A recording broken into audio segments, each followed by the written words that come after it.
আসসালামু আলাইকুম। আজকে খুবই গুরুত্বপূর্ণ দুইটি ইংরেজি শব্দের ব্যবহার শিখব। শব্দের অর্থ এবং ব্যবহার। বি সাইড এবং বি সাইড। বি সাইড শব্দের অর্থ হচ্ছে পাশে বা নিকটে। By side of, near by, close to. যেমন উদাহরণ হিসেবে বলতে পারি যে sit beside me. Sit beside me, এটা হচ্ছে বি সাইডের ব্যবহার। যেমন আমি আরও বলতে পারি আই সিট বিসাইড ইউ, অর্থাৎ আমি তোমার পাশে বসবো। তাহলে এটা হচ্ছে বি সাইডের ব্যবহার, এখানে এস নেই।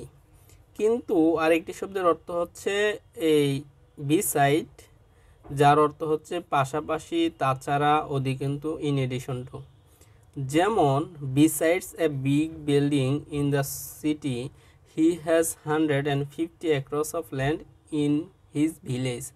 অর্থাৎ তার একটা শহরে বড় বিল্ডিং আছে, তাছাড়া এটার পাশাপাশি গিয়েছে তার এলাকায় বা গ্রামে অনেক জমি আছে, 150 একর্স অফ ল্যান্ড।